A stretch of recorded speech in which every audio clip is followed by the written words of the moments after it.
కేశవపురం గ్రామం మన గ్రామం కేశవపురం మున్సిపాలిటీ పరిధిలో ఉన్న ఐకేపీ బిల్డింగ్ లో ఉన్నాం.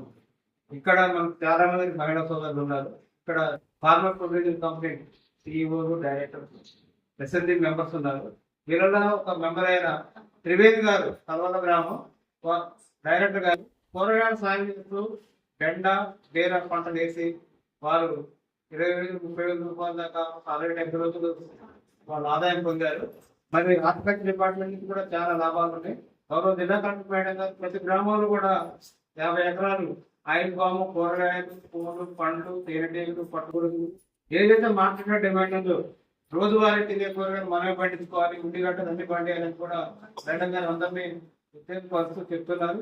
మరి మన రైతు యొక్క ఎస్ఎస్సి డైరెక్టర్ గారు, మన ఎఫ్టీసీ డైరెక్టర్ గారితో శ్రీవేణి గారు మాట్లాడుతున్నాం. త్రివేణి గారు, మీరు ఎన్ని ఎకరాలు కూరగాయలు సాగు చేశారమ్మా? ఏమేమి పంటలు వేశారు?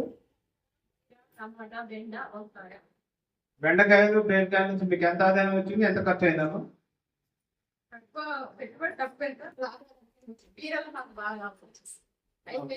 పెట్టినా మాకు 20-25,000 ఆదాయం వచ్చింది. ఒక 5 గుంటలే పెట్టి బీర మాత్రం 25,000 దాకా ఆదాయం వచ్చింది. చూడండి, 5 గుంటలు 20,000 అంటే 40 గుంటలకు లెక్కేయండి.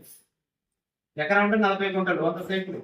మరి చూడండి, మీ అందరూ కూడా మీరు ఆసక్తిని తీసుకొని మహబూబాబాద్ జిల్లాలో ఫార్మర్ ప్రొడ్యూసర్ కంపెనీ కానీ ఎస్ఎల్టీ మెంబర్స్ అందరూ కూడా వీటిలాగా పంట మార్పిడి చేసి అధికారులను పొందాలని, హార్టికల్చర్ సెరికల్చర్ డిపార్ట్మెంట్ స్కీమును ఉపయోగించుకోవాలని అవకాశం ఇచ్చిన త్రివేణి గారికి, సిఇఓ, డైరెక్టర్ అందరూ కూడా పేరు ధన్యవాదాలు. Thank you.